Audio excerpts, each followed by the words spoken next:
Good morning, brothers and sisters. For those of you who don't know me, my name is Alex Campbell, and I'm very excited to be here with you this morning, sharing some thoughts from James chapter 1, verses 2 through 4. That reads, "Consider pure joy, brothers and sisters, whenever you face trials of many kinds, because you know that the testing of your faith produces perseverance. Let perseverance finish its work so that you may be mature and complete, not lacking anything." When I think of the word perseverance, it shows up a few times in that passage. I'm continually brought back to the moments of greatest struggle in my own life. The moments where I had to sink or swim and the pressure was the greatest. The times in my life that the struggle and the pain and the anguish were at its highest throughout my entire life. But I also, in hindsight, look back at those moments as the moments that refined my faith, that strengthened me and matured me the most as a Christian, as a human being, as a follower of God in general.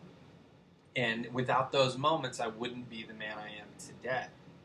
And it's a perfect dichotomy that how we struggle dictates who we become. So the Greek word for perseverance is hupomone, and it directly translates to a patient endurance. And I love that terminology because it gives us something tangible to hold on to in those moments and say, okay, what I can do in this moment is not just endure, but do so patiently, knowing that God is still good, God is still for me. And if I just hang on, if I just persevere, He's going to strengthen me, He's going to mature me through this. Paul in Romans chapter 5 says, "We also glory in our sufferings because we know that suffering produces perseverance, perseverance character, and character hope. Hope does not put us to shame because God's love has been poured out into our hearts through the Holy Spirit who's been given to us." I'll read a more personal version of this that I got from my father years ago after the death of a friend. And it was a week or two after the fact, and I remember sitting in a room with my dad and saying, "Dad, I just don't know what to do.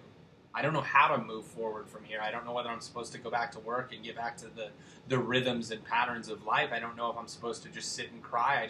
I don't know how to move forward from here." And he said, "All you can do is get through each day. And perseverance breeds hope. Hope breeds faith. And faith is what carries us through."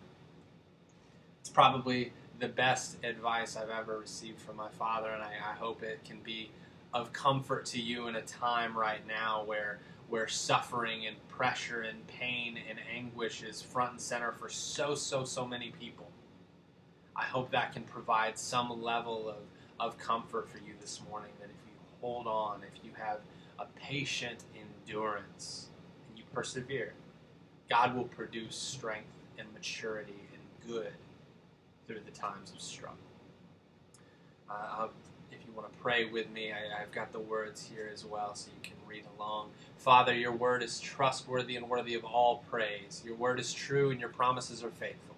When difficulties strike fear in my heart, I know I can come to you for help. I entrust my life to you. I need not be afraid, for there is nothing any mere human can do to me. When troubles come, please remind me to always trust you. When difficulties arise, teach me to continually depend on you. And when the challenges ahead seem overwhelming, carry me through by your grace." Amen. Grace and peace.